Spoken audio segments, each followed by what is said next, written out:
bad feeling about this. Well, a boy's best friend is his mother. Hasta la vista, baby. Nobody puts baby in the corner. We're sending you back to the future! Frankly, my dear, I don't give a damn. Silent breed is people! Yo, Adrian! I did it! Let's put a smile on that face. I gotta warn you, Clark. They don't play the same games here as they do at them regular casinos. Royale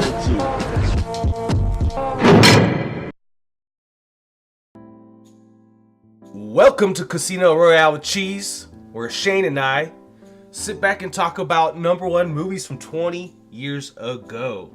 What's up, Shane? What is going on, Mike? How you doing today, man? Dude, I'm so excited that we are finally sitting here. Me and Mike have actually talked about doing this little online show for a minute, and so I'm excited that we finally get to do it. So, like Mike was saying, the format for this show is that basically movies that were number one at the box office 20 years ago is what we're going to be discussing. We're going to decide if they were worthy of being number one or if they are forgotten and best left forgotten. There's some real killers out there when you just look at what number one movies were, especially starting around in this time period, 20 years ago. So we have some really great movies to talk about, and we're gonna have some real eggs too. So, well, and that's the thing, Mike, is the movie that basically dethroned the movie we're talking about today is by oftentimes considered an egg, but I actually kind of like it. So we'll cross that bridge when we come to it, I guess. Okay. What are we talking about today, Mike? We are talking about Titanic. Maybe yes. Maybe one of the biggest number one movies of all time. Is it the number one movie of all time? Gotta be close. It is the number. Well, there's a difference if we're talking domestically or like worldwide. Oh, right. Right. So for the longest time, this was the number one movie, worldwide, domestic, everything, and it was dethroned later by James Cameron's Avatar, which blew this thing out of the water worldwide. However, same director, right? Yeah, absolutely. He is the king of the world. Yeah. That's it, dude. This movie, however, was later domestically overthrown by Star Wars: The Force Awakens. However, worldwide, Avatar still owns it. So right on. That is what it is. Yeah. This movie. So we're actually this week discussing the weekend of January the 23rd, 1998, and basically, I guess at this point we can just get started talking about it. But before we get too deep in the movie, I remember going to see this movie. I was taking some girl that I'm sure I was trying to bang or whatever, and I was like a 19-year-old macho Marine, and I remember thinking a little bit embarrassed almost to be walking in to see Titanic. I don't know if it was just presumed to be like this massive chick flick or something, but I felt like a little ashamed going in there. Yeah, I understand. It's actually funny because I have an opposite story from that. I put off watching this movie for a long time, bro, because it was one of those that I was almost like digging my heels in the dirt because everybody was talking about how great this movie was, and I just vehemently like resisted it. And so anyway, I finally did get a chance to watch it. In fact, I think that we might be better off having my wife discuss it because she went and saw it like 15 times at the theater, literally. Might as well. I'm sure she dragged your wife to it too, yeah. She said, so. My wife sat with me and actually watched this movie again, and she was like spoiler and alerting like every 30 seconds, telling me what was getting ready to happen on the screen. She definitely knows this movie inside and out. Right. It was fun watching it with her again. Oh, by the way, obviously, spoiler alert. If you haven't seen Titanic, we're going to spoil the shit out of it for you today. Oh, yeah, absolutely. There's not going to be any secrets left. One thing about it, too, I actually didn't watch this until 2009 with, once again, a chick I was trying to bang. I think I might have already, but it's whatever. I still have the DVD from Blockbuster where I rented it, actually. Never returned it? Nope, they ain't gonna collect on it either. Done, son. I was going through my crap the other day and I found the old DVD for it, which is funny. And then we went back later, actually. Me and my wife watched it when it came out in 3D. And I have to say, the 3D on it looked pretty cool, considering Like it wasn't originally formatted for like 3D or anything, but there's a lot of like background images and stuff like that. Whenever they converted it, that they blur it up and stuff like that to make other stuff look like it's in the foreground. So it's pretty cool. I like the 3D on it. Yeah, actually, one of my first things I noticed about the movie, right off the jump, when they're showing the ship in all of its grandeur, was how like it looked pretty good. You know, it's funny you say that because I think that I'm probably not as big a fan of this movie as you are, because even we were briefly discussing it, and you're like, no, I had nothing really bad to say about it, but I have some complaints. But one thing that I will say is fantastic is like the production design overall. Like James Cameron really nailed like the scope of this ship, you know. Yeah, I felt like I was on the Titanic. Absolutely. Yeah. And I think part of that too is the storytelling, which I do have some gripes with, but we'll get into that as well. So, but no, I mean, it is what it is. But no, from the ship standpoint, considering the Titanic's at the bottom of the ocean, that's probably about as close as you can get to actually feeling like you're part of the stuff going on, you know. So, Right. Yeah. Anyway, everybody's seen this movie, so the spoiler alert was completely unnecessary. But it's whatever. The movie starts out, I guess. We got Bill Paxton, who I love. Wasn't a big fan of his earring, though, in this. He had that big Sweet pirate silver hoop earring, dude. Come on. I have a note right here that says sweet earring. Right? It's Yeah, Bill he's Paxton being Bill Paxton. I've never seen him wear an earring before, bro. I was like, get out of here with that thing. I never remember a single one of his characters' names because it's always Bill Paxton. It's just Bill Paxton, which is funny because I love him as an actor because he's really entertaining to watch, but I don't think he's a very good actor. He never changes anything, bro. No, he doesn't. What's your favorite Paxton movie? Oh, I mean, it's got to be Twister, man. For me, just because, like, quick backstory, I moved to Oklahoma the summer of '96. Twister came out the summer of '96, and it takes place in Oklahoma. So, you know, I was like, where am I going? Bad move, bro. Yeah. It's funny because Twister came out around the same time as Independence Day. And back in the day, of course, I was, you know, a young fella back then, probably like early teens, I want to say. And so, freaking Independence Day totally overshadowed Twister for me. Like, the story was way cooler, there were more explosions and stuff, but... Oh, Independence Day was badass. But, yeah, absolutely. But Twister sticks out in my mind, and Bill Paxton. Yeah. He's an old James Cameron alumni, all the way back from... He had a bit part in The Terminator. He's the one that Arnold Schwarzenegger stole his clothes at the beginning of the movie. Oh, yeah. Yeah. He was in Aliens, of course. He just pops up all the time. I actually he was in True Lies. I think of him as kind of an honorary, like the movie Tombstone, because it had Michael Biehn, who was also in Terminator. He played Kyle Reese. And it also had Bill Paxton in that movie. So, I mean, they cross over a lot of times, you know, but... Anyway, they're doing this deep sea expedition trying to discover this necklace that was on the Titanic. They've got all their modern day submarines and all this crap, which James Cameron, it's kind of funny. You can tell that he's obsessed with the ocean. I get the feeling that with this movie, he found out a bunch of information about Titanic. I thought, man, this is really cool. I want everybody to kind of have exposure to this information, you know? And so... Didn't he really do this? Like, doesn't he own, like, submarines in a big expedition ship? And he goes around looking inside of ships and stuff like that? Didn't he find... he's been to Titanic. I'm pretty sure he's been there. I know that he actually, like, within a year or two after this came out, did his own documentary where, like, his equipment, he sent it down and, like, did its own Titanic stuff, you know? Yeah. And whatnot, yeah. But you can tell with other movies like The Abyss, like, I love that movie. That's a great Cameron movie, but that's all deep sea stuff, you know? And I think that the thing about... One of the issues I have with the movie is that I think that he found all this information and he wanted to make a movie about it, but if you just kind of do like this knowledge dump of information, then you're going to have a problem getting people like engrossed in the atmosphere of it and the characters and stuff like that, you know. And so he's like, well, I want to display this, but I don't really know how to go about it, you know, productively and make an actual movie and not a documentary about it. And so that's where the love story comes in, because what else are you going to make it about? You know, a terrorist hijacking the Titanic. I mean, you can't do that. You could just show every day them looking for the heart of the ocean. Well, that's for 3 hours. No, absolutely not, you know.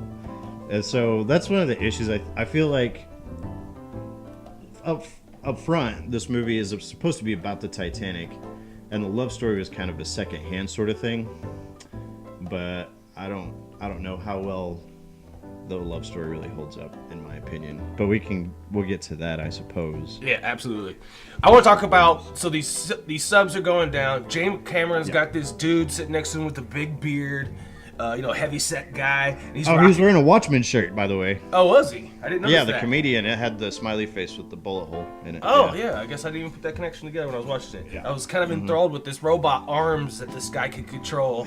And that thing looked like Short Circuit, like Johnny Five. Yeah, it was like a tech fighter design. Right. And immediately he's like, "Oh, look under that door! Boom, treasure chest! We found it, boss!" They bring it to the surface, take it up. Everybody's cheering, and they just start hacking at the box. Like no attempt to look at it. Like maybe there's a way we can open this thing, without damaging it too much. This is a artifact. Nope. Break out the core saw and just right into that bad. Let's grab a sledgehammer while we're at it. I was like, oh my god. And I'm not a scientist by any stretch of the imagination, but I do know that whenever something has been in an environment like that for that long, it's really fragile, unless that's like somehow a waterproof safe that thing's been in for 2.5 miles underwater. But whenever you bring something to the surface like that, there's all sorts of oxidation and stuff like that. You really got to be careful with that crap, but nope, just hack at it, bro. It'll be all good. Yeah, throw a stick of dynamite at it. they start pulling out muddy money out of there. Mm-hmm. And we don't at the time would even know what they're looking for. Right. Exactly. Oh, I do like the big dude. He had, I don't know if you noticed or not, but whenever he was using the arms on that submarine, he had Snoop goggles written on the thing. Yeah. On his goggles. I thought it made me think of like, what if you could put on like Snoop goggles, but like it's all like squinty and like freaking the room's like spinning. You just stoned out of your mind. Like Snoop. Yeah, absolutely, man. But anyway, it doesn't matter.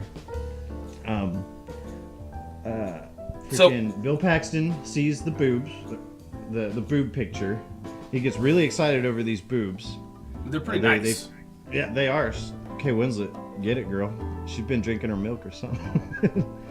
But there's this picture that's in there, and it's this girl that's wearing the necklace, and her boobs are hanging out. So, of course, Bill Paxton gets excited like anybody would.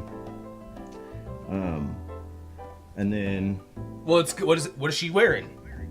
Oh yeah, the necklace. She's wearing the heart of the ocean, right? We find out what they're really looking for, like what they're actually down there for. And then so that, the release of the news story, they found that drawing. That's pretty much what cuts to modern day Rose, right? Mm-hmm. Of course, she's old as shit. She's what did they say, 104 or something? Yeah, but she's still in there, doing her pottery. Yeah, she's getting around. 104. I'm not gonna look that good, so. Whatever.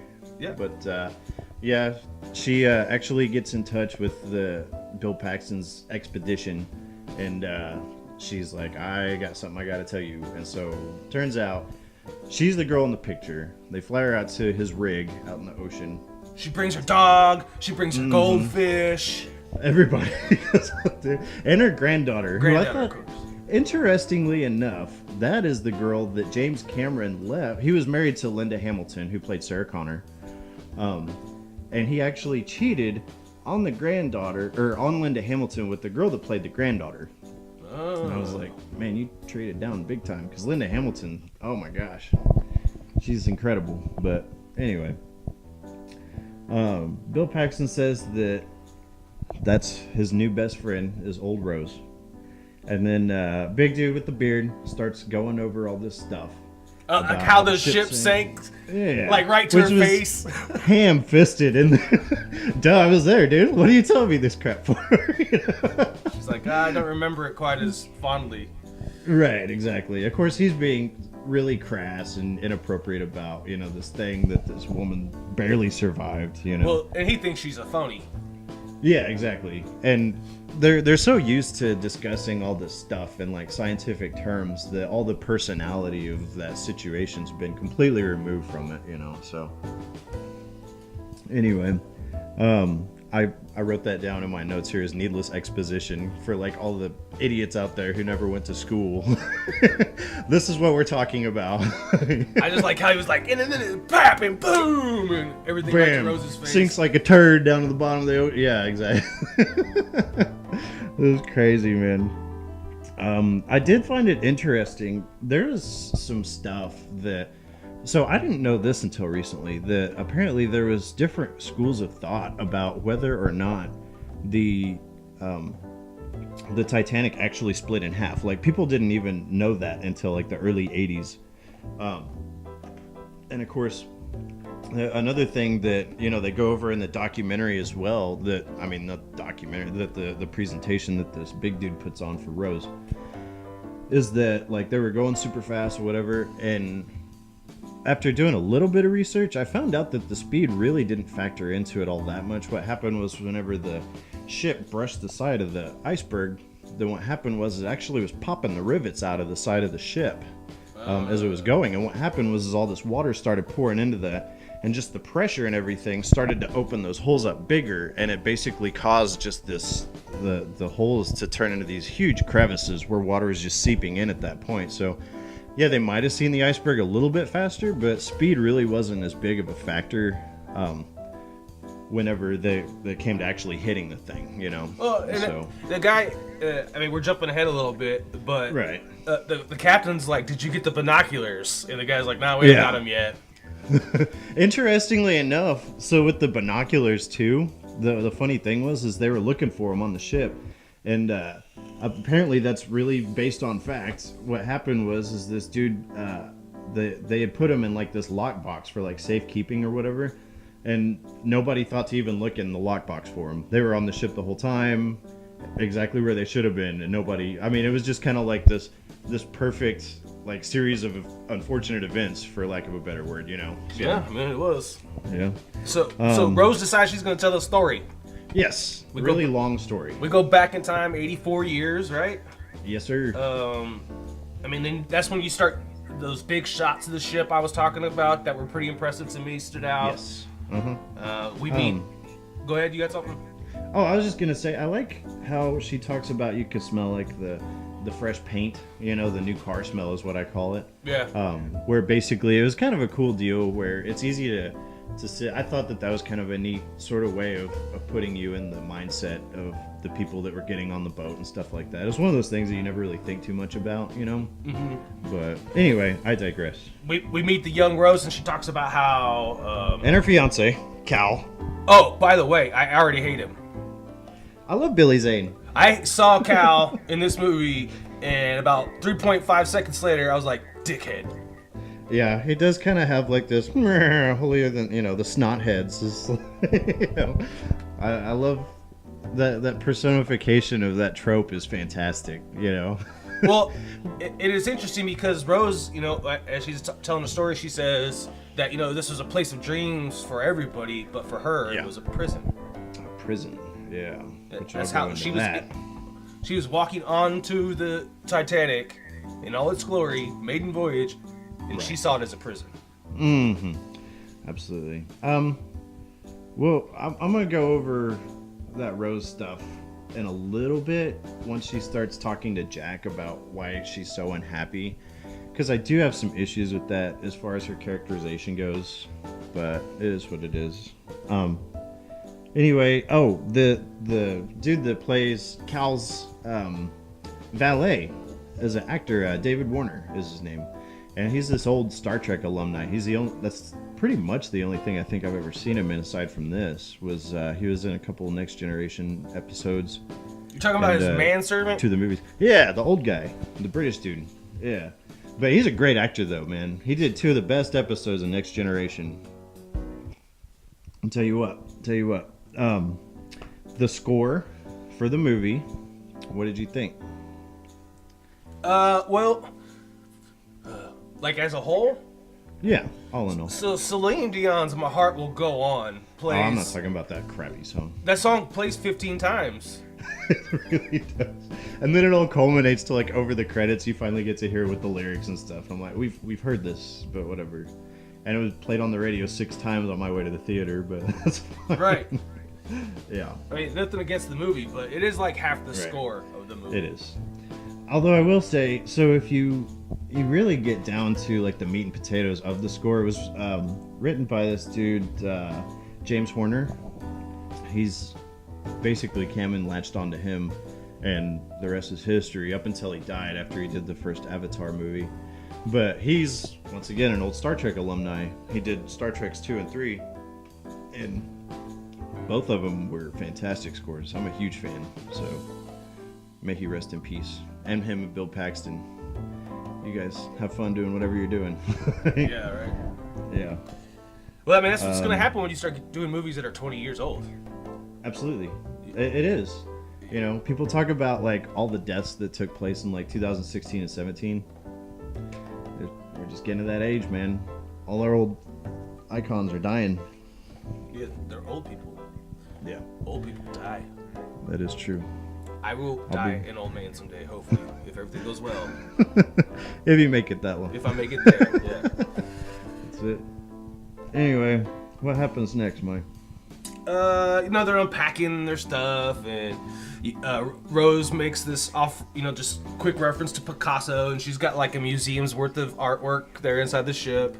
So I guess we lose all that Picasso art when the Titanic goes down. I didn't even think about that. I did think that the Picasso line was pretty ham-fisted in there, but it's whatever. Dude, is your phone on? Yeah, I have it on silent here. How unprofessional. It is. I don't care. Um, No, yeah, the Picasso something. Oh, okay. I remember. It's Yeah, I just thought it felt a little forced in there. Yeah. Yeah, they do it one other time, and I was like, oh, good grief, give me a freaking With break. Matisse. With Freud. Yeah, Oh, Sigmund Matisse Freud. too. Yeah, she does Yeah. Freud at the dinner. Yeah. And Yeah, then he when mentions they're- Matisse as his fit Jack does. Mm. They go into the engine room, and Jesus Christ, that thing is massive. It is. That's the whole movie has a hell of a set to it, dude. James Cameron pulled no punches when he like put this thing into production, you know. But Leonardo wins a ticket at a poker game. Oh right, I skipped that whole thing. Yeah. The House of Ill Repute. Yeah, he's in there. They look like they've been drinking and playing poker all night, pretty much. But His buddy there, like super stereotypical Italian guy. Yes, absolutely. Big stereotype. They go through, and at first Leonardo plays with them that he didn't win the ticket, and of course then he reveals that they did win tickets to get aboard the boat, which I thought was funny because later on the guys that they were supposed to be bunked up with in their cabin were Sven, you know? Yeah. I like was that. pretty amusing, I like yeah. that part too when they get on Yeah. the ship. Yeah. I thought that Leonardo's acting was a bit jilted at the beginning of it. I thought later in the movie, whenever he's fighting for his life, it was less so, but in the like more quiet, somber moments toward the start of the movie, that man, Leonardo's a great actor, but I don't think he was always a great actor, and I think that he was pretty stiff at the start. He was pretty good. I mean, he's good in this movie. Obviously, he's gotten better with time. But you gotta remember, this is a young Leo. It is. Was he 18? I have no idea. Maybe. How old is he now? I know he has a beard. I'm looking it up. Let me see. He has a beard. Does that make you old if you have a beard? I don't have a beard, and I'm old as hell. You can't even grow a beard. It's all patchy. I look like that dude off of like Team America. This disguise. Pretty much I think his only real big movie up until this point was What's Eating Gilbert Grape? Gilbert Grape. He did Romeo and Juliet before this one. He did that one Basketball Diaries movie, but I never saw it, so I don't know. While you're looking that up, Kathy Bates shows up. Love me some Kathy Bates. So, real quick, Leo is 43, so he was 23 doing that. 23. He was 23. Okay. He actually looks pretty good for 23 in that. He looks like he's like could still pass for high school, but. And Rose, by the way, does not look like a 17-year-old girl. No, she looks quite a bit older, actually. And I would have pegged her at 25 or something like that. And I think she's supposed to be 17 in this movie. I'm pretty sure they say Close that. to it. Yeah. I think you're right, actually, like when they're doing all the settling and stuff. Mm-hmm. Kathy Bates, I don't remember the character's name. It's not that important. She plays a character who basically has not been, had money her entire life. She's just kind of fallen backwards into money. And so it's one of those deals where, she doesn't necessarily fit in with all the upper crust people on the boat where she's basically traveling with them. I love Kathy Bates. She's fantastic. She's beast. Yeah. Real quick, favorite Kathy Bates movie? Oh, Misery. By Misery, far. hands down. Yes. Hands down. That's her Oscar, dude. She got an Oscar. That was like she her did? first role too. Yeah, absolutely. I just remember her with that hammer and like standing over the dudes. Oh god. Oh yeah, that whole scene, that butthole pucker up from that, man. Oh, for sure. She was. I mean, there's Bobby Boucher's mom, but what else is there? Oh, it's an arranged marriage. She doesn't want to get married. She basically makes that pretty clear early on. They all sit down and have dinner and reminisce about money and whatnot. I'm pretty sure they're eating money at that point at lunch. And they talk about Freud, and then the one dude at the table said, "Freud, who is he, a passenger?" Yuck, yuck, yuck. Yeah, well, they Anyway. made a dick joke. Yeah, about the size of the boat. Yeah, Titanic. yeah. She's sitting there with the guy who paid for the building of the Titanic, and she's sitting there with the builder of the Titanic, and they're talking Right. about how amazing it is and what the word Titanic means and all that Yeah. stuff. And then she said, she busts out the Freud joke, and she was like, "Have you ever heard about guys overcompensating for other things?" Hey yo. I was like, "Oh, dick joke in Titanic, sweet." Yeah, which I'm pretty sure I picked up on that back when I watched it in 09. But if I had seen it in 97, I probably wouldn't have. So it's whatever. I was pretty naive. So here's where I run into the problem with Rose. She likes to talk about how she doesn't like money and she doesn't want to have anything really to do with it, and how every day is the same and it's all like croquet games and high tea at noon and whatnot. Well, she never really says what she wants to do, She's obviously dissatisfied and bored. But what do you want to do with your life then? Is a major character flaw that I have. She's never like, "I want to go be a dancer." Okay, I want to be a prostitute. I mean, anything would have been something, But she never elaborates on it, and I kind of have an issue with that, She's pretty whiny, especially absolutely. in the beginning of the film. You don't really understand. I mean, the only thing that I can see, the only motivation for me that she's unhappy about her life is that her fiance is a total douchebag. Oh, he is. So- And at first, I was gonna give Cal the benefit of the doubt watching this, because I was like, how bad is Cal really? Because I mean, he does some douchey things, like he wants to pay like $20 to Leonardo for like saving him, and then he's like, "Oh, you would have almost passed for a gentleman," when they go to dinner. And I mean, little snide comments like that. But that doesn't make you a bad guy. Maybe you're just a jerk, But he later reveals himself to be, pretty unbearable, obviously. I saw the real Cal when they were walking up the gangplank to the ship. I could tell that was a complete He's a douchebag. jerk. Yeah. Well, and I'm the kind of guy that So I he did like a great to give job. people the. Billy Zane did a great job. Well, Nailed it. there you go. Yeah, he conveys douchebag. A lot of people do that, so it's whatever. She decides that she's so trapped in her life that she wants to kill herself, or at least it's like a cry for help type of deal, where she goes onto like the aft of the ship and goes over the railing, where Leonardo DiCaprio happens to be like just chilling outside Smoking a cigarette. cig, yeah. Yeah, absolutely. And so then, He immediately knows what to say. yeah, absolutely. Like, there's Just this go work for like the suicide hotline. there's this woman who like appears to be preparing to jump off the back of the ship, and Leo's like, I guess, man, that water looks cold. And Steve starts taking his boots off and taking his jacket off. He's like, I'm going in there with you. I'm a part of this now. I'm like, man, I don't think I would have known what to say at all, except for, don't do that. Right. I wrote down that the dialogue is horrible, and so is the acting, because they both acted like...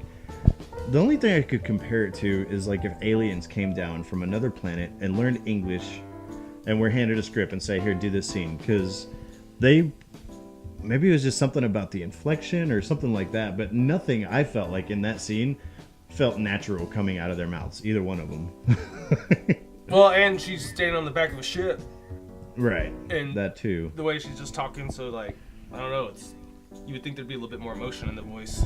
Yeah, absolutely. She's like, don't. Yeah, just trying to keep up her hoity-toity, whatever, dude. Mm-hmm. You know, it's a suicide situation, but that's fine. We'll just go with that. So then, next take. Jack. I don't know if you noticed this or not. He starts mansplaining ice fishing. I'm not even like a social justice warrior guy, but he's like, ice fishing is where she's like, I know what ice fishing is, stupid.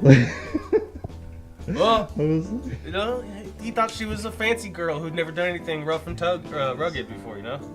The only other definition of ice fishing is if you go out and you're actually trying to catch ice on a hook, which is dumb as hell. Well, this was before Google, bro. They didn't have Google back then. They didn't have ice fishing shows on TV and stuff. So right. There was no ice road truckers or any of that stuff for them to think about. So, you know, he wasn't sure. He wasn't trying to offend the lady. Right. Yeah, that's true. One thing I thought was funny, too, is he rescues her over the side of the boat. And she starts to fall, and he hoists her back up. And she slips on her dress. Right, exactly. And so he hoists her back up onto the deck of the boat, and they both fall onto the deck.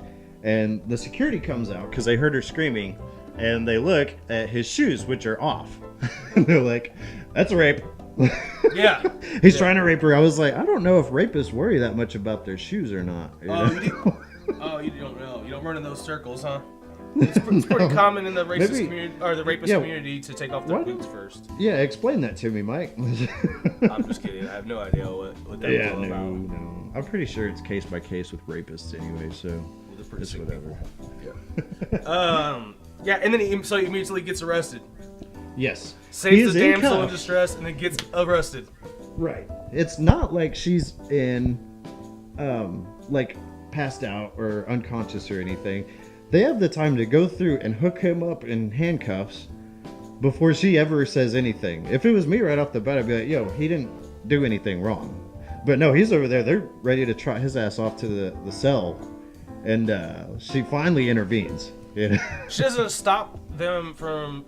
Or she doesn't say that he was innocent and didn't do anything until Cal's there, the manservant's there, right. Like the boat captain's there, the guy who built the ship is there. There's about 40, 50 people that all show up, and then Rose is finally like, he didn't do it. He didn't do anything. He didn't do anything. He helped me. I slipped, almost fell off the boat. He saved me. Oh, here's 20 bucks, kid. Exactly. It's funny, too, because after that, Cal shows her the necklace that he got for her. But at the beginning of the movie, she said, I only ever wore it once. But Cal puts it around her neck here, and as we see later on, she actually wears it a second time. So I guess old lady's memory scrambled. But if you're 100-something years old, I guess it's pretty good to remember anything. So. Well, did she keep it on, though, or did she just try it on? Well, she took it off, but she still wore it. That's not wearing it, man. Wearing it's like, you know... laying down naked for a portrait wearing it. I've never worn anything. Again, something you're not educated in, and I'll forgive you for it. That's fair enough. Once again, you're gonna have to educate me on this whole naked portrait thing later, Mike. I'm sure it's happened to you several times. Well, so Jack and Rose hang out the next day. Yes, she wants to thank him for saving her and being discreet. That's right. Yeah. Which leads to more bad dialogue. Mm-hmm. Which I thought it was funny. She calls him up there on the boat, on the deck, to talk to him, and he happens to bring his drawings with him. Okay. That's his move, bro. I guess so. It's his move. He's like, his fingers wet. Yeah. I can do one thing real good. I can draw my ass off. Right. So I'm gonna take these drawings of these naked ladies Yes. to this lady that I want to draw naked. Yeah, I'm sure that the lady that I'm trying to impress will be really impressed when she sees all the naked women I've been with, you know. The one-legged prostitute. Oh, you've been banging out one-legged prostitutes. Awesome. With hairy armpits. You want to get it on? Oh, I wrote that down. I was like, that's turn of the century France for you right there, bro. Yep. Like Jack's drawings, girls with hairy armpits. Yes. Imagine the stink coming off of that one-legged prostitute and her hairy pits when they all wore like 18 layers of clothes and didn't bathe regularly. No thanks. Yeah, no, I'm good. I wrote down here that the fake fluster when she's like, "You're so annoying."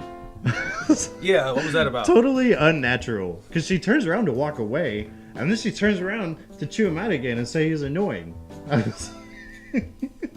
The conversation was over until you came back, but it's whatever. That whole scene has some really awkward moments to it as far as dialogue goes. But The scene was basically there to get him to the dinner party. yes, absolutely. Because then they start hawking loogies, and then Kathy Bates comes down and she's like, "Yo, you're gonna need a tux. You can't be wearing your corduroys up there to the dinner, you know." Oh, right. So, Yes. So Bates hooks him up with like a sweet tuxedo. Yes, absolutely. I wrote on here that Thomas Andrews wants to like really open her up as far as the speed of the boat goes. He's trying to see how fast she can go. People are already talking about her, the size of the boat. Now he wanted to convince him as far as speed goes, which they say factors in. That's debatable according to history, fact, but. And then they go to the dinner, and Leonardo discusses with Kate Winslet Rose's family about like his policy in regard to life and wealth accumulation and stuff like that. How he doesn't like knowing what's going to happen from one day to the next. What are your thoughts on that, Mike?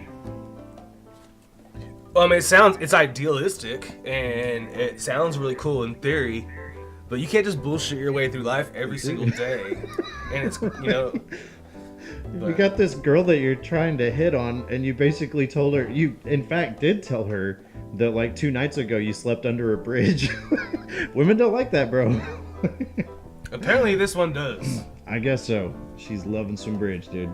Yeah, because the dinner actually goes, I think, pretty well. There wasn't any like overly awkward moments there. Cal did say something. I can't remember what he said. Oh, he was being a real douchebag. He said, something whenever they're gonna go drink brandy or whatever. I know he said like it's all money and politics, nothing you'd be interested in or something like that. And, like, yeah, he was just being real snooty and crappy to him the whole freaking time. But considering the scenario, like the movie, we already know that there's a love interest there between Rose and Jack. Yes. So I think.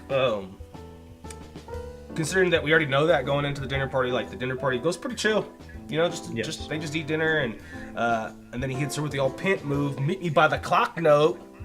Yes, absolutely. Slips her the note. Actually, I will say that Leo actually did pull it off, even when he was talking about how poor and stuff he was. He actually had him intrigued. It wasn't like they're like, "Ew, who's this bum?" You know. Yeah, like, so. And he stayed. What's the word I'm looking for here? Humble. Yes, absolutely. He wasn't showing off or trying to impress him. He was quick to make a joke about himself, you know, no big deal. Yep. And certain crowds of people find that disarming, so that's good. He did good at dinner. Mm-hmm. What happens next? Oh yeah, the note. He goes through, kisses her hand, slips her a little note saying, "Yo, meet you by the clock." Yes. And so they go down to the poop deck after dinner.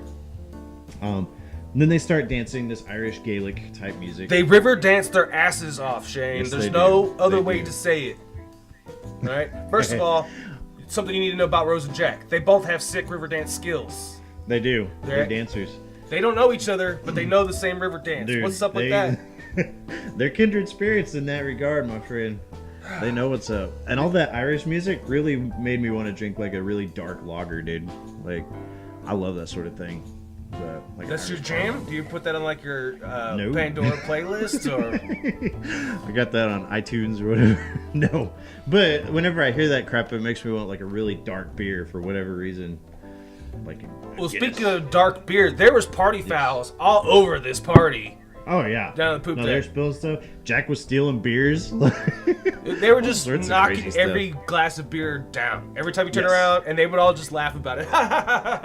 In my Yeah. circle, it's like, we're about to fight. You just knocked over all my beers. Like, Yeah, for a bunch of poor people that don't have any money, they sure are wasting beer like crazy, dude. I noticed that too. But, what was it here? Oh, mom doesn't like. So I guess before church the next day, Rosa's mom's talking to her how to like get rid of Jack. She's like, no, you gotta marry Cal, because we find out then that they're poor, they're penniless. well, the And manservant ratted on Rose. Yes, he did. He told Cal and the mom that she was down there because he was spying on her. Yes. So he told mom, and everybody realizes now that like Rose is kind of into this dude a little bit, Right. and mom's trying to squish it. And like you said, we find out that they have a really rich name, but Right. no money to support it anymore. Money gone. Yep, that's it. And Cal's basically their only way to get money back was to marry into his family. Yeah, he's the federal Mom's- bailout. Yes, absolutely. Mom's really pushing for this thing. Of course, Rose ain't feeling it, and Mom says to her that we're women and we do stuff we don't like to do all the time, and whatnot. Then they go to church on a cruise. Mike, have you been on a cruise? No. I have not either. I've been to different areas in the Caribbean, and church was the last thing on my mind, brother. I was not trying to go to church. I probably was not awake when church was taking place, but that's fine, whatever. Yeah, before we pass up, we mentioned Mom Yes. real quick. Yes. Played by Frances Fisher. Yes. Big Red. She does such a good job of playing like this, like stone cold. But I don't feel like she has no heart. I feel like this is just what she really believes she has to do. That Rose really needs to marry this dude so the family can be taken care of. Like I agree. can tell she loves Rose. Yes. But she plays such a good, like, she keeps that stone face on her throughout the movie. Like, even in, like, towards the end of the film, when everything's going crazy, she still has that, like, stoic stone features about her. I will say that to a certain degree until something toward the end of the film. It doesn't make me question her love for her daughter, but I know, like, being a dad, I could never do that. Oh, yeah. Yeah, we'll talk about that yeah. when we get there. Right. Okay. Absolutely. Yeah. We'll go. Well, let's. But no, I agree though. I don't think that she necessarily means ill intent for her daughter. I think that she sees this as like their only option as their family is concerned, and that a loveless marriage back then was not that uncommon anyway. So who really cares? So, anyway, Jack steals a coat and he steals a hat. And then they're taking, like, Rose and all the other hobnobbers are taking a tour of the boat. Right. And Jack basically, like, disguises himself and puts on the stupid bowler hat and the coat and all that. And then he pulls her off to the side. Again, and everybody starts- knows a coat and a bowler hat. You can blend into any environment. Right. Well, this is the turn of the century, everybody had that crap. Women were wearing that stuff back then, so. They had fancy hats, Shane. They did not wear bowler hats. Nowadays they do. Nowadays, they do this. Yes. Anyways, he pulls her aside and then tells her like she's a brat and all this other stuff, and then immediately goes to like telling her how much he loves her and how amazing she is. And I can only guess that he feels that way because he saw her dance. Because it's really the only thing that they've done together aside from bitching at each other. Did they kiss yet? I can't What? recall. Did they kiss yet? I don't think so. Up until this Maybe. point, I don't know if they had. I don't think they kissed at the Irish get down. I don't think they did. Although didn't? I was struggling to stay awake really at this point. The first like half of this movie, in my opinion, is a real chore to get through. But Well, yeah, you're right. This is definitely a two halves movie. Yes. You have all the build up and plot, and then you have the chaos and hell, yes, which actually There's makes the movie quite exciting. I have to agree. It is a slog to get through, but if you can get over that first half hump, then stuff starts popping off quick, And there's definitely a tonal shift that we'll discuss when we get to it. Once again, getting ahead of ourselves. But no, I don't think that they kissed at this point. So, it's whatever. Oh, and we're. I know when they first kiss. Their first kiss. It's right when after she- what we talking about. He takes her up to the and it's a call back to the "I'm a king of the world," which we totally Yes. passed over that. Absolutely, we did. The famous can't "I'm the king believe- of the world" scene. It's iconic. That's movie history right there. We It- didn't it- discuss it at all. It's been copied so many times. Absolutely, and they did it on The Office even. I mean, it's been copied and satired so many times. Yes, We have to mention did. it. And then again, they call back to it when Rose and Jack are both on the bow together, and that's where they kiss for the first time. and we get to hear Celine Dion for the first time. Yes, those beautiful, what are the pan flute, the doo just comes spewing in, and it's the first time Celine Dion. We hear it the rest of the movie, by the way. It doesn't stop playing after that. If you're not a fan of that song, you might have a bad time because it is constant, bro. It is ongoing. It does stuff. not stop the rest of the time, Shane. I'm telling you, go No, back it- and watch that it doesn't. second half of the movie, and you just have to listen closely. But the It's whole just time in the background. variations on that theme. Yeah. Yes. No, I agree. I got so sick of hearing it, and then they treat you to the whole song in its entirety for the credits at the Yes. end. You're like, great. But it is kind of a relief. Like when Celine finally starts singing, you're like, Thank oh, God. it's not just the pan flute again. Right. Exactly. No, I agree. So Rose and Jack up there on the boat. Then he gets to take her down to the Yeah. first. Draw me like your French girls. Yeah. Yeah, I want you to draw me like your French girls. Oh, boing moment. Boing moment. All right. Oh yeah. As a Absolutely. 19-year-old macho-ish Marine who was embarrassed to go into the movie theater to watch the chick flick, at that moment, I was feeling pretty good about my decision to watch Absolutely. the movie. Money well spent right there. And I even had it underlined, boobs. Yeah.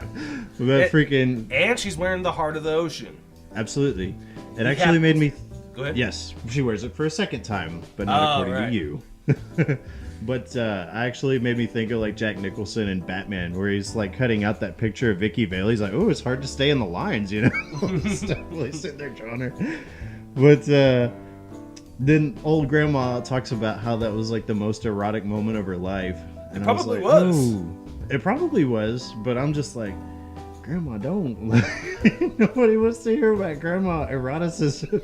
Oh man, I like old Rose. Grandmas are people too. I get that, but I just think of like my grandma and her talking to me about getting all heated up, and I'm like, no, dude. can't Your do it." grandma probably was a dime piece back in the day, I don't know about that. and she was probably just craving the dick all the time. Dick. Yep. I mean, I mean, I would imagine. I don't know. I know my mom was like, so like back in, because my parents, they're by normal means, they're substantially older than most people are that are people that are my age. My parents are older than their parents, generally speaking. And my mom back in the 60s actually was not bad looking. I saw a picture of her not long, like a school picture for like her senior year. Dude, she was not bad looking. I can see the appeal from my dad. okay. Sounds awkward to say, but Yeah, let's move on. so I can't say for grandmas, but that's what I don't know. Mommy for listening. Yeah, absolutely. You thought you were pretty hot. Just saying. got an Oedipus thing going here, but no, Mike, I don't want to bang my mom. Okay. Hey, I didn't ask you that question. Oh, anyway, So after he draws her, she gets all turned up, right? yes, they throw the necklace back in the safe, and they're like, "Cool, we got the picture, we're out." And so they decide to play tag with the manservant on the boat. Well, they don't He want to play chases tag her. with him. He just happens to catch on. Right. He's running around. He's chasing them while they're trying to evade him. They end up going to the boiler room, which is awesome. The boiler room looks fantastic. And then they go to the car. And they decide that they're going to get it on. Are they the And, first people ever to do it in a car? Like, first people Ever. The cars haven't Cars been around are that pretty long. new back then. Yeah, that might... I don't know, man. I think cars had about 10 minutes after they were created before people started banging in them. Yeah, you're probably right. You get in the backseat of that Model T and you're like, this is for fucking. Yeah, absolutely. Yeah. And that's one of the deals right there is that, that Harry Ford was like, yeah, all right, let's do this, you know. Why, check this out, come here and look at my car. And then it was over. Yep. Anyway, we find out after they get done getting it on that they wind up going up to the deck. However, in the meantime, Cal has gone to his safe because his manservant said, I don't know where they went. He looks in the safe, sees the necklace, sees the drawings, and then finds a crappy little note that says you can keep these. Keep both of us locked up now. Yeah, something like that, yeah. And so, of course, he's pissed, you know. But anyway, the lookouts, they notice Jack and Rose running around, and they're like, oh, that's sweet. And then they just happen to look up and see this dark iceberg that's just out there in the middle of the iceberg. Yeah, which is interesting because, like I said before, there is a series of unfortunate events, and what had happened apparently, and they even talk about it in the movie, but the water was so calm that you typically would see like waves splashing up on the. You would see like the white squall from it and stuff like that on the icebergs. Yeah, and so that was part of the deal was that. You know, with the water being as calm as it was, they said that it would be virtually impossible to see icebergs at that point. And I'm gonna be for real with you. While I was watching the movie, like I could notice, like it would be very easy to miss something like that because you're looking out there, it's nothing but dark, you know. And then all of a sudden, they're like, "Oh crap, we're like right on top of this thing," you know. Yeah. And this, in my opinion, is where the movie has its tonal shift. If you understand my meaning. Absolutely. Yeah, because that's actually, even though obviously that this boat is going to hit this iceberg, it's a pretty substantial like moment where there's a good amount of suspense and stuff like that that's built up to them trying to turn the ship to get around it and whatnot. I mean, at the beginning, like after they see the iceberg, they go into normal crisis management. You know, like real professional. You know, like, let's get people where they need to go. Boom, we hit the iceberg. Okay, this is bad. Let's start moving passengers. Make sure they put on their waist belts. Yes. And which is weird because it's a whole, like, vest. They kept calling them belts. Notice that, too. Why are you calling it a belt, dude? Yeah. Whatever. So they're all putting on their waist belts and or life belts or whatever they're calling them. And they start moving people towards the proper directions. And then that doesn't last long before you realize, like, the Titanic is just straight fucked. Yeah. Well, it's funny, too, because back in school, obviously, you hear about how the Titanic hit, but whenever I was in school, they never really went into any kind of detail about it. And so when I'm watching the movie, for the first time at least, whenever they scrape the side of it, I was like, oh, is that it? Because all these people are, like, waking up like, I thought I felt something, you know? Right. And so, yeah, like, even as a viewer was like, oh, I mean, is there another iceberg they hit, or what's the deal? You know, right? That was pretty small too. The iceberg, you know, you think to yourself, like, that wasn't that big. Yeah, absolutely. When I was in school, I pictured it like they were having like a head-on collision, like T-boning this thing, you know. Well, and the iceberg in my head in school too was like the size of a mountain. Yeah, absolutely. Not this goofy thing you could run across in a couple minutes, you know. Right. I noticed so when they're sailing by it, there was the guy that was like getting ice off and putting it in his drink. Like that would absolutely be me and you. Oh God. Like that happened to us. I would just do it because it was cool. How did I wouldn't miss even that? have a drink in my hand. Like I would go and get a drink and then come back and scrape some ice. Oh, you know I have a drink in my hand. So. Absolutely. On a cruise? Yeah, we had to record outta this here. early in the day so that I can actually talk clearly, man. Right, absolutely. By about 4 o'clock, it's all over at that point, you know. But one thing that I thought was interesting was that Jack and Rose just happened to be on the deck. They happen to be there whenever all these major events happen on the ship, which I find extremely coincidental. Like Rose just happens to mention to Thomas Andrews, the engineer for the ship, he happens to mention that, or she does mention that there's not enough lifeboats, and they happen to be on the deck. And then they happen to be like below deck whenever all the water starts flooding in, and they happen to be on there whenever the ship splits and all that.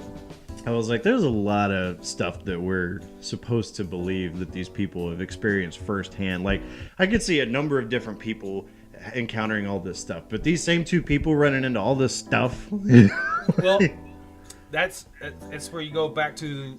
He couldn't just main make a characters. documentary. Right, it's main character stuff. James Cameron couldn't write a documentary about Titanic, right? So he chose the romantic telling of Jack and Rose to carry the story through all of the different events. Yes. So, yes, where you're right, that is coincidental.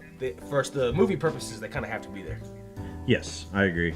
One thing I do like is whenever they're trying to veer around the boat, and this is like an old James Horner like trick, not really a trick, but a notion that he has whenever he's writing a score to a movie. Like whenever they're trying to go around the ship or whatever, you'll notice that he has like some sort of like a bass or something like that where it's just playing these two ominous notes. And what he's doing at that point is trying to simulate like a heartbeat, and it is actually, in my opinion, kind of effective for building intensity.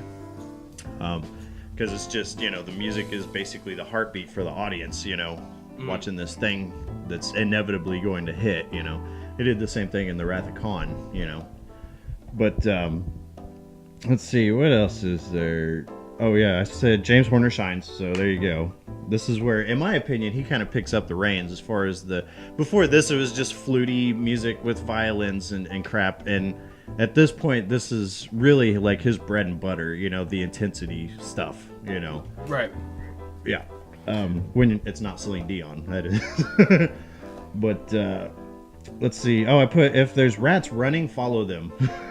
Oh, yeah, that's a good call. Yeah. There's the guys running down the corridor and all this other stuff, and water's slowly spilling in. You see these rats just bolt, dude. In real life, if you're listening to this right now, if you see rats, a huge herd of them running one way, go that direction. There's danger behind them, I promise you. That's a good call. Yeah. Let's see. Oh, yeah. Here we go. Spicer plants the necklace, which I find hilarious. They just hit an iceberg, and stupid, this Lovejoy manservant guy is still worried about, like, stupid Jack. All this stuff.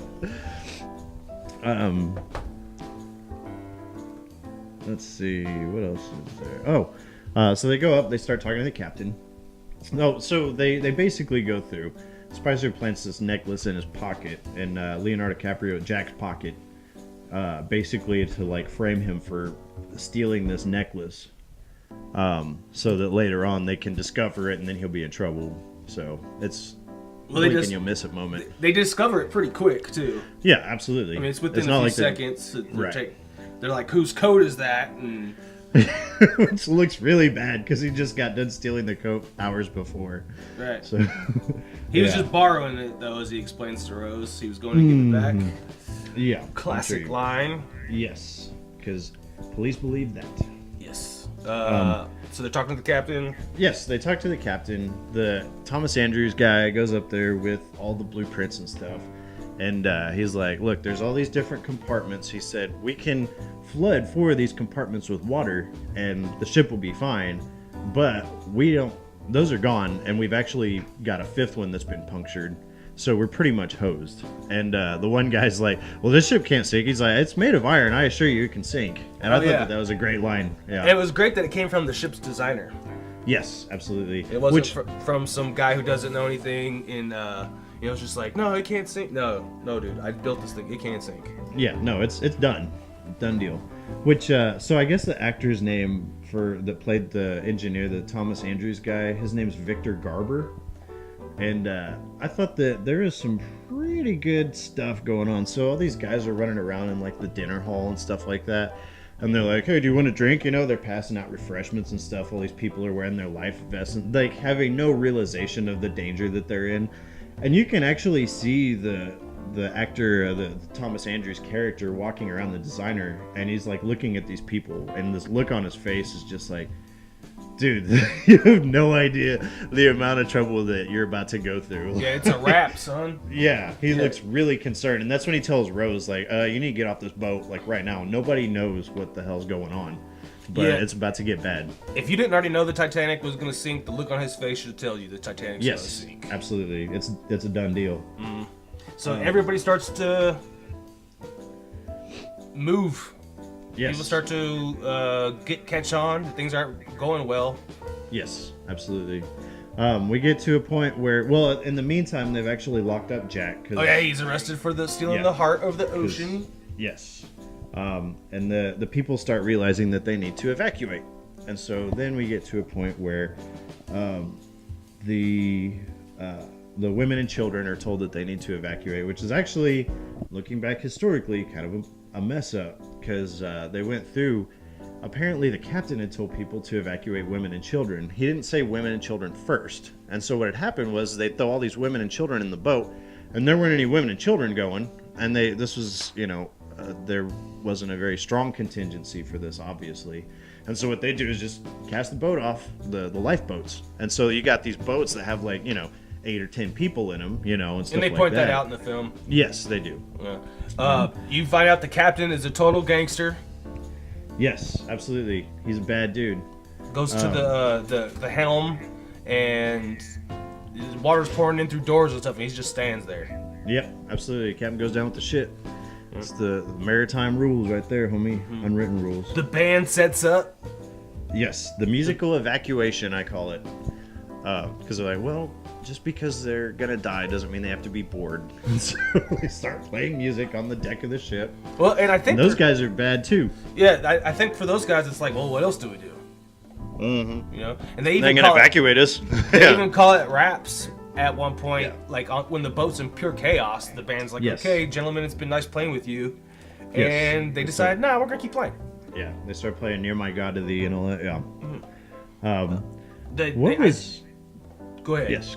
Oh no, what were you gonna say? Did the part that messed with you? Did it mess with you at all? Where they were evacuating first class and they were keeping the third class guys locked up downstairs? That did bother me, but for reasons you might not think. So apparently, obviously James Cameron did that to build drama and suspense and all that. But there is actually, if you look back, there was a lot of incidences of harrowing nobility and bravery and stuff like that when it came to people helping other people on the Titanic when they were evacuating it. And so I think that there is a lot of liberties that James Cameron took with this for suspense purposes. However, you did see a lot more first class people being evacuated than third class. Just for the plain and simple fact that they were on the deck, or that's where their rooms were. And so they were close to the lifeboats, is what it boils down to. And a lot of the people that were third class didn't speak English. They were Italian and stuff like that. So they're getting lost in the underbelly of this ship. No, dude, they were being locked. They were behind gates. No, in the movie they were. I'm saying in real life. I'm talking about the movie. But yeah, right. But in the movie, yeah, they were locking them up. And that was pretty crappy, but it wasn't realistic at all. We learn again that Cal is a dick. Yes, absolutely. Is this where he pops her? Yes. Slaps her face? Yeah, absolutely. No, he's a major douche in that scene. And this was about the time, he'd shoot her ass out once before, but this is where I was like, dude, this guy's, just full on an ass, Yeah, he slaps her in the face and calls her a whore, and basically, that's it. And then he tries to save her for whatever reason. I don't know, it's really confusing. Bipolar, yeah, it's weird stuff. Anyway, I thought it was interesting that there was no musical score in the background. All you could hear was the guys that were on the deck playing the viola and the violin and the cello and all that stuff. And I thought it was an interesting choice because basically at that point, these people didn't really realize the kind of trouble that they were in. And so as the movie progresses, you'll see these guys go through and they start realizing that they're in trouble and how screwed they really are. And that's where the musical score winds up picking up, which I thought was interesting. Because basically they're just at this dinner party on the deck up to a point, and then yeah, and there was give us 2 brandies. Yeah, absolutely. And then just chilling and people are still ordering. We should go do that business deal while we're up here. Yeah, they're still doing their normal rich people stuff. So Rose goes on to look for Jack and attempts to save Jack because he's handcuffed to a pole down on one of the bottom levels of the ship. Mm-hmm. He's pretty much SOL. Yes. And then here comes lovely Rose to save the day. Yes. She goes down there, realizes they can't get the cuffs off, so she goes to look for a key or whatever, comes back with an axe she got out of the fire extinguisher box or whatever. Yeah, And, she uses the fire hose to actually smash the box with the Yes. axe. Yeah. Absolutely. She comes back, and he's like, do a couple practice shots on that cabinet that's over there. hilarious, yeah. Yeah. And then he's like, okay, that's good enough. And so, like, then she goes to swing the axe, move your hands apart some, give you some stability there while you're swinging this thing. And so, the funny thing is when she goes to swing it, she closes her eyes. Yes, I have that written down in giant bold letters. She closes her eyes. Bullshit. Right. Don't close your eyes when you're swinging an axe. That's my bullshit moment of the movie, for sure. Yeah, especially if you've never swung an axe before, which is obvious she is not. Yeah, her 2 practice swings were widely separated. They weren't even close to each other at all. Yeah. Don't close your eyes, lady. Come on. I could see her, like, cutting his hand off. And I guess he could still, like, slip out of his cuffs then, but he'd be really screwed, so. But, yeah. Let's see. One thing I noticed, too, it was kind of a neat deal, was the lights when they started flickering. Because it's a good way to build suspense in a movie. But it's natural in this movie, too. You know, it's easy in horror movies to, like, oh, the lights go out. There's a serial killer. But no, in this, like, it's one of those deals where stuff's starting to short out, you know? And Of course, so the power is just- going to be affected by the water, Absolutely. right? Yeah. And so I found it interesting. Let's see. Oh, they say, I put this down. This is to prove to everybody listening that I'm not a social justice warrior guy. But instead of evacuating the women and the children, I call for equal rights. Let's start getting men off this boat here, too. You know? We got to have some equality up in this this Titanic boat here. You know? Well, and someone's got to row. That's it right there. Hey, you're going off into a... Hey, women can row too. They if you're a woman listening. They can, but dude, I don't want my 4-year-old having to row. She ain't going to get us very far. Right. It's just, biologically speaking, guys are more inclined to be better rowers unless you're really well practiced at rowing. So, you know, Yeah, I'm just and we're gonna throw that out there. Yeah, we're talking about the time period we're in, too. Like, women aren't really, at this point, aren't really into, like, fitness. No.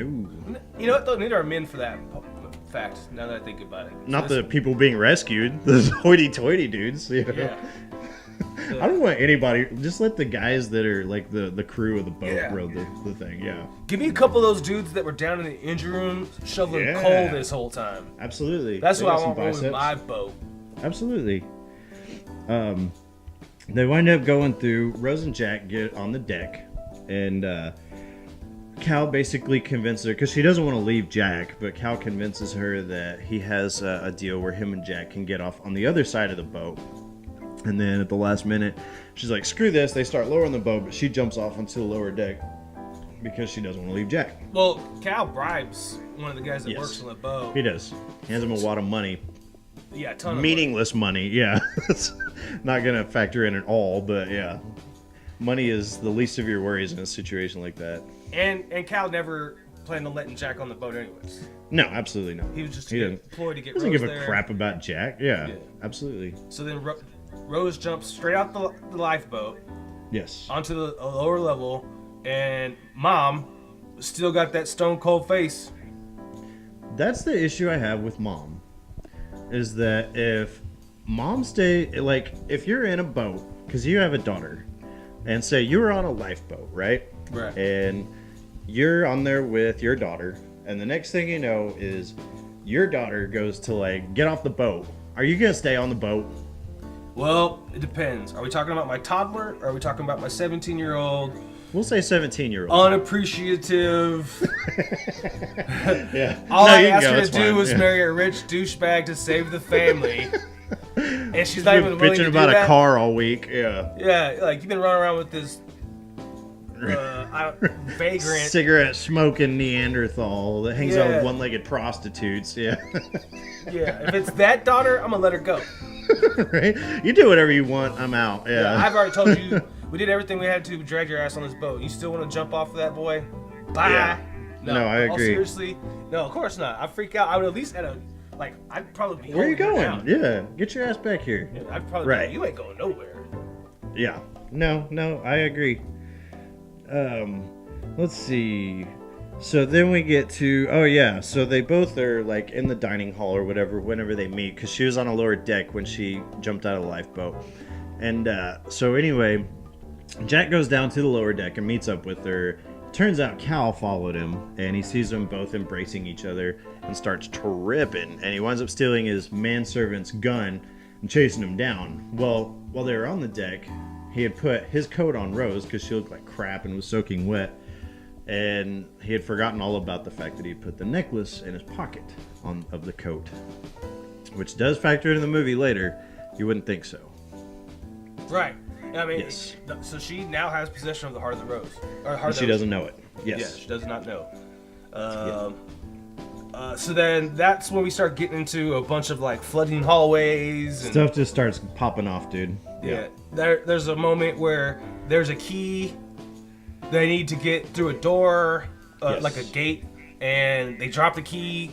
And, you know, it must have been a really fucking heavy key, man, because like all this rushing water, all this stuff that's going on in this hallway doesn't budge the key. Key Jack's don't move. able to. Nope.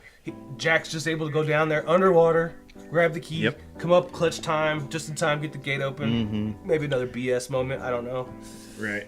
I do like in that scene where they do like, I call it the, what did I write down here? The 90s action run from the water or the wall of water in slow-mo moment. Oh yeah. Because you saw that all the time in the 90s, and yeah, it's here too, obviously. But I would say it's more appropriate here than it was used most of the time in the 90s, so I'll give it a free pass. We start getting a lot of strobe lights, which we see in a lot of James Cameron movies, but once again, stuff's getting shorted out and flickering like crazy, so I don't think it's inappropriate terribly. You start to get the sense that the ship is sinking a lot faster now. It's Yes. starting to accelerate and Yes. sinking. The water is pulling it down. That's it. In fact, one thing that I did write down is that it's around this time that you start seeing the front of the deck of the ship start to submerge underwater, and you're like, damn, dude, shit's getting real, you know? Yeah. One thing I thought was interesting at this moment was, and you don't see this in action movies like at all, but while the band's on the deck playing the Near That God to Me moment, they actually do this this montage of just stuff that's going on, and it seems like probably for between a good 5 and 10 minutes. Like Jack and Rose are nowhere to be seen in the movie, you know, during this montage. Which, Well, it's total chaos up there by the Yes. life ships or the Right. lifeboats.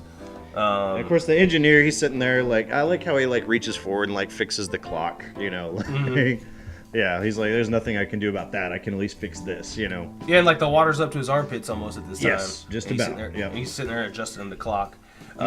Total chaos up there in the lifeboats. People are like at the point where they know the boat's going down really quickly, so they start wanting to jump on there. And there's a crew member.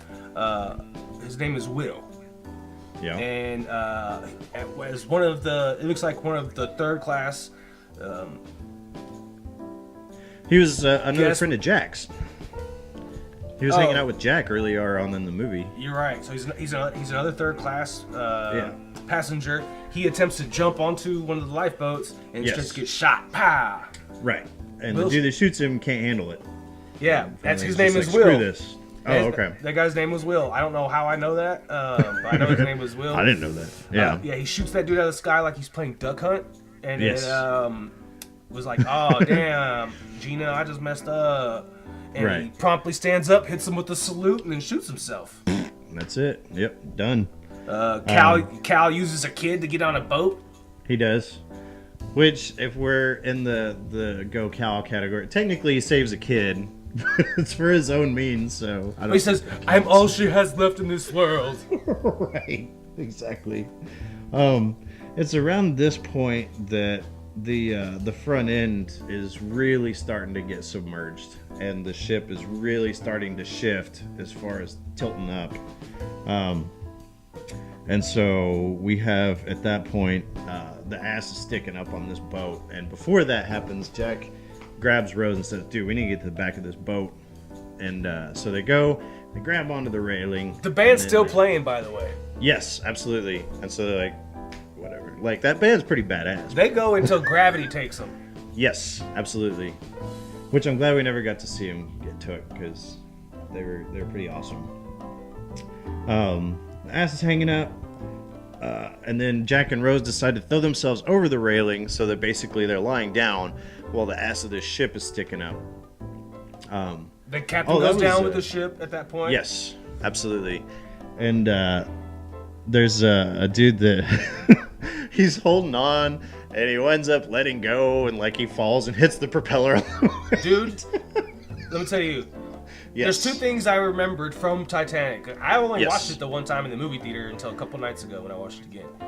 Oh, really? Okay. Yeah, so there was two things that stuck out in my mind that I looked forward to seeing because it kind of reminded me of 20 years ago. Number one was the nude scene with Rose. Right. Memorable. Yeah, I remember for sure she got naked in there. Yes. And then the second part that I remembered clear as day in the movie was the dude falling off the back of the boat and boinking off of one of the props. Like, That boom! would be insult to injury, dude. Not only are you gonna fall into freezing water from however many, couple 100 feet up, but now you're gonna hit the prop on the way down. That's really bad, dude. And then at this point, we realize that with the boat, with its ass sticking up like that, the weight of it is just too much. And so it starts to split in half. And then basically as it does, you can see all these people that have fallen off the boat, and it just falls straight on them, which sucks. Hundreds of people instantly smashed. Yes, absolutely. Let's see here. Kathy Bates is sitting there in the boat, and she's just watching everything. Lifeboat. She's like, God Almighty, yeah, in the lifeboat, yeah. She's like, God Almighty, and that was one of those moments where you realize that there's only a handful of people that ever will see anything like that in their life, And I can't even imagine being in a situation like that and seeing something like that firsthand. It'd be incredible. I mean, in not a good way either, Right. But yeah. Ship breaks in half.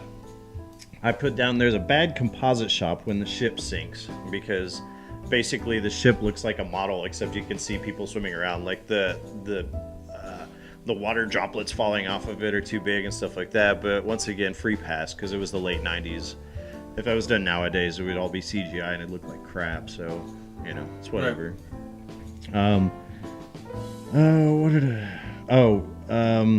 So eventually the back half of the ship, since it's broken off, it's with the girders and stuff still connected.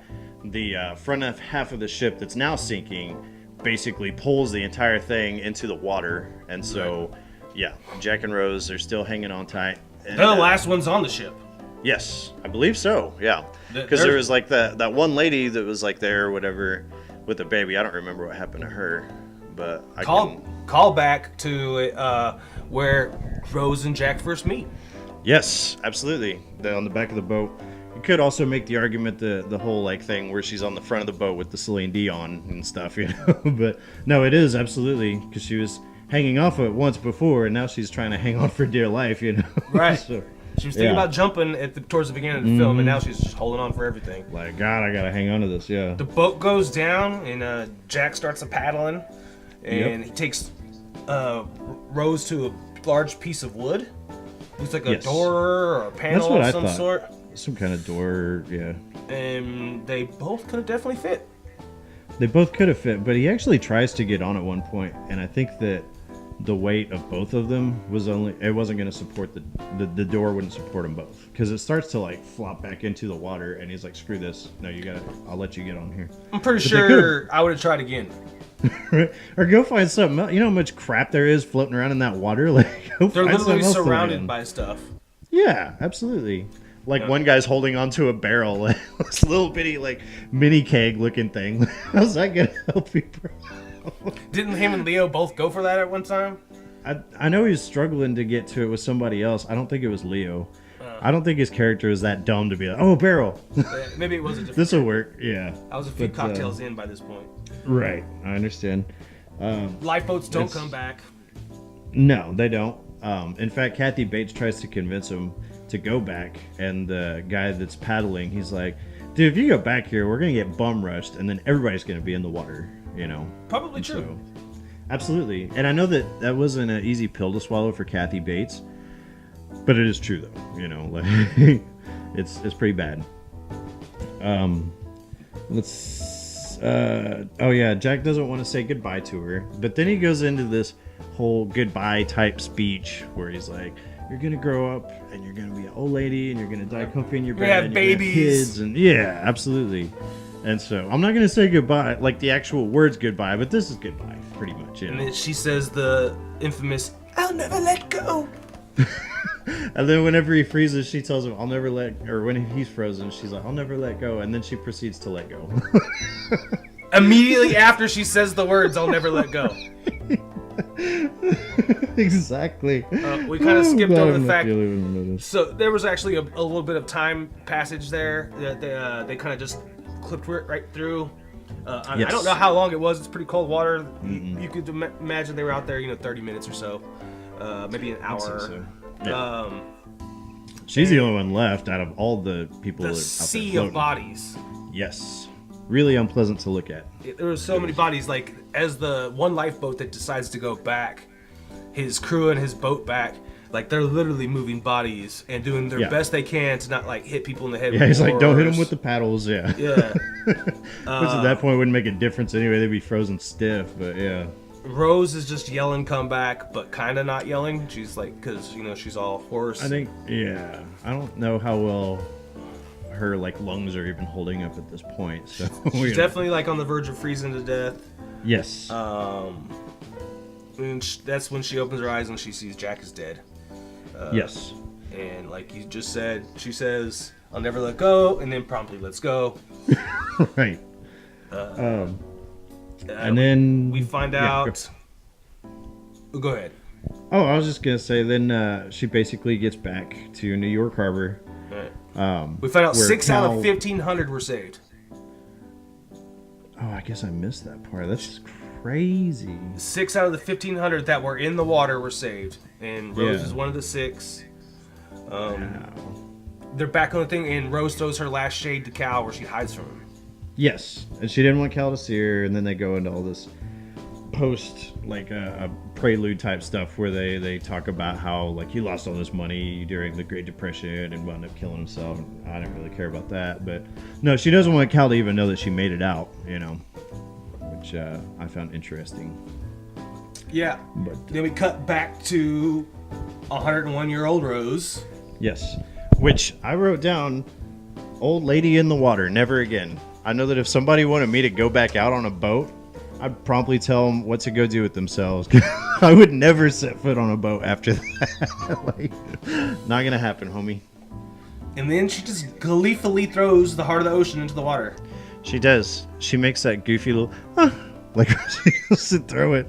Whatever. Why are you not gonna hook up Bill Paxton, dude? Or He's how about gotta your pay- granddaughter? Yeah, like he said, it was more valuable than the Hope Diamond. Come on, man. Yeah, that's cold, dude. Yeah, just lets it go. Set you up for life, but no, never mind. And then they go into all this stuff where like old lady Rose is like laying in the bed, in her bed, I guess. Although they never cut back to whenever she got off the boat, so it's whatever. I feel there. like she was on the boat. Well, I thought that too, but the only thing that I thought about was like they have all those pictures on the nightstand, and I was like, who would go in there and decorate up this nightstand on some random boat with all your crap on it, You're probably right then, yeah. Yeah. Who? I mean, have you ever stayed at like a hotel and brought like all these pictures from home and like set them? There's sentimental and then there's crazy, and that teeters onto the latter right there. And there's a dream sequence at the end. Yes. What was your take on that? What is it?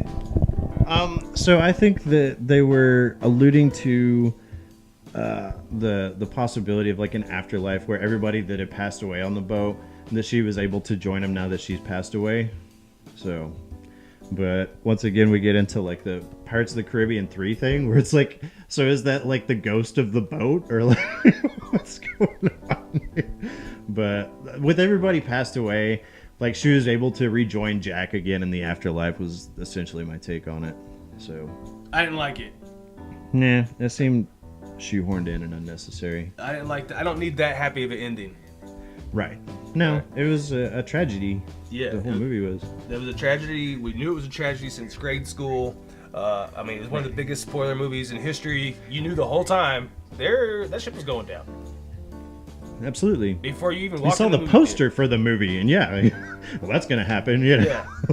Oh yeah, it was the sinking Titanic on the poster, wasn't it? I think so. Well, they show like the nose of it sticking up in the air, you know. The ass so, ends. yeah.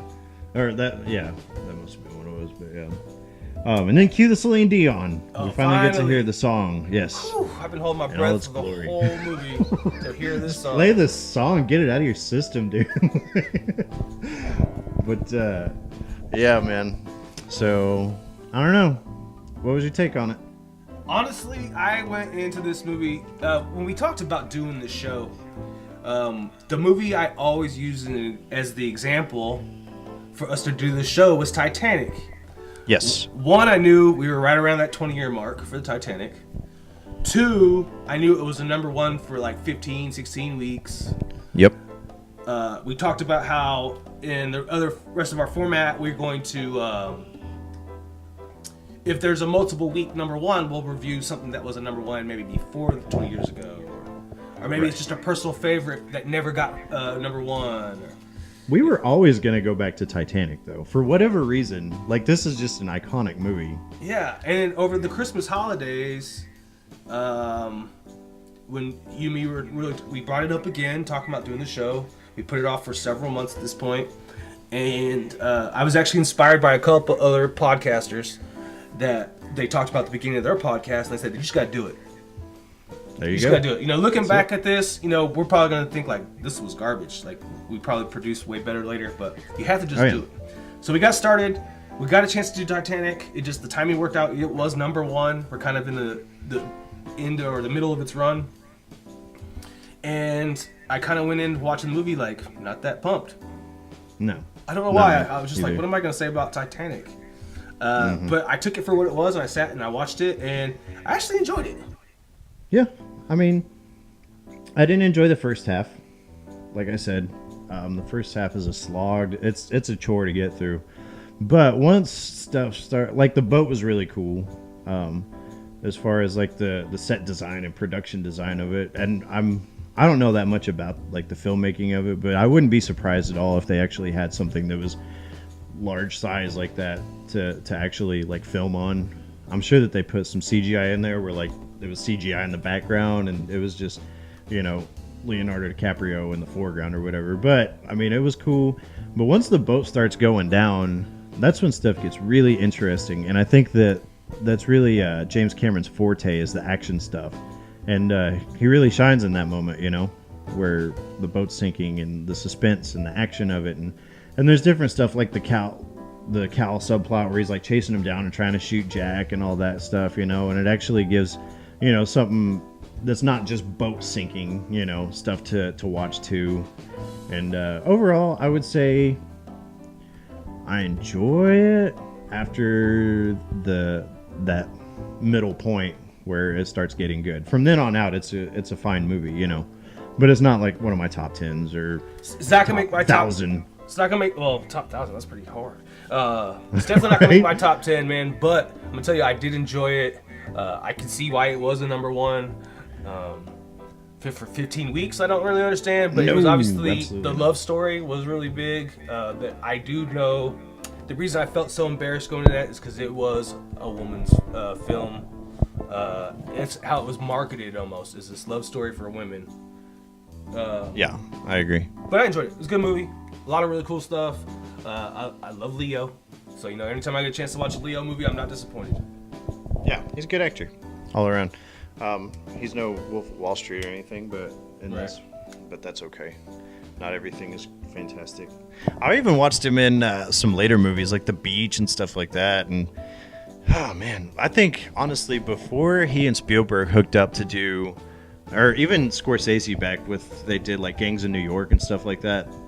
I think his acting leaves a lot to be desired. And then they did like Catch Me If You Can, and basically from then on he was, you know, he was whooping that ass. But before that, wasn't too impressed. Well, neither was the Academy. It took 7 nominations before he won his first Oscar. Right? Also, but there's that stupid joke that's online where it's like for best actor, the nominees are Tom Hanks, Leonardo DiCaprio, and Leonardo DiCaprio. And the winner is Tom Hanks. Right. Yeah. Poor guy couldn't catch a break for the longest, which I still haven't watched The Revenant, the bear thing, but Good flick. it is good. Yeah, I own it. I'll let you. Oh, I'll let you borrow it. So hey, man, we're getting close to an hour and a half here. We're right on the verge of that. Yes, sir. Just shy of it. We said we want to try to keep this show between an hour, hour and a half. Yes. It's We might go a little bit over. but Titanic is just long.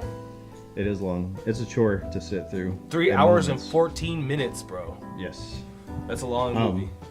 So if you don't have a lot of time to watch a movie and you've never seen Titanic, I would suggest keep in mind there's a love story. Jack and Rose, Kate Winslet, Leonardo DiCaprio, and skip to the part where they hit the iceberg because that's the good stuff. There But you if go. you have time, you can watch the whole thing. You can, if you do that, you can boil that movie down to about an hour 15. Yes, and it's all good stuff from then on out. So, anyway, in keeping with the theme of doing 20-year-old movies that were number one at the box office, we are in a precarious situation where Titanic was number one at the box office up until April of 1998. And so what we're going to do at this point is decide, me and Mike are going to contribute our own movies. We're going to try to stay in the number one box office theme, however. And so next week we're not doing Titanic again. I think I've seen that movie enough times. And instead, we're going to do a coin toss to see who's going to pick the next movie we're going to watch. All right, I'm gonna do the coin toss. Here we go. All right. Call it, Shane. Heads or tails? I'm going to say tails. It is tails. Oh, there you go. All right. So, as Mike is well aware of, I actually had two movies in mind that we could watch next time. But I think that discussing a comedy might be a little bit harder than discussing an outright movie. Because comedy is one of those things, either you find it funny or you don't, you know? And so, instead, I'm going to move on to Silence of the Lambs. Oh. Which, yeah. It's a decent one. Yes. Jodie Foster, Anthony Hopkins. Classic. And it won several Oscars of its own. And so that is the movie that we shall watch next time. Man, if I have a lot of notes on this one. Oh, you could teach a college class about Silence of the Lambs. This is another marathon movie too, isn't it? I don't know if it's... I want to say it's long-ish, but it's nowhere near Titanic. I mean, I think it may be closer to like 2 or 2.5 hours, thereabouts. But it looks like you're about to look that up. So. I am looking it up. 1991. Yes, it was Best Picture for that year. You could teach a class just on the Hannibal Lecter character, really. I'm sure people have. Oh yeah. Oh, what was his name? Thomas Harris, I think, was the guy's name that wrote it. And of course, it was Jonathan Demme that directed it. I'm just spitting out all sorts of incorrect information here. I didn't even look up anything about this movie. Well, we don't have to. We're going to cover that. It is a 2 hour and 18-minute film. Oh, there you go. We'll cover that next week. We're going to release our shows on Tuesdays, keeping in trend with DVD releases. Yes. Or Blu-ray releases nowadays, whatever. Yeah. Or digital copies, or whatever you want. iTunes. So if you want to, you can watch Silence of the Lambs next week for next week's show so that you kind of know what we're talking about. Yeah. Either way, if you don't want to, I don't really care. So do whatever you want. And you're going to be able to find us on social media, and in that way you can make, maybe let us know about some things we might have missed. I really do appreciate anyone, probably the 1 or 2 people, our wives will listen to this maybe. And anybody else. My wife won't. She doesn't care. But, all right. This is fun, Shane. Absolutely. I'm glad we did this finally. Yeah, finally. Go ahead. Oh, I was just going to say, I don't really have anything else. I'm good, man. I feel good about it. All right. I look forward to it, and I will talk to you next week. All right, brother. We'll see you guys next time. Bye now. Bye.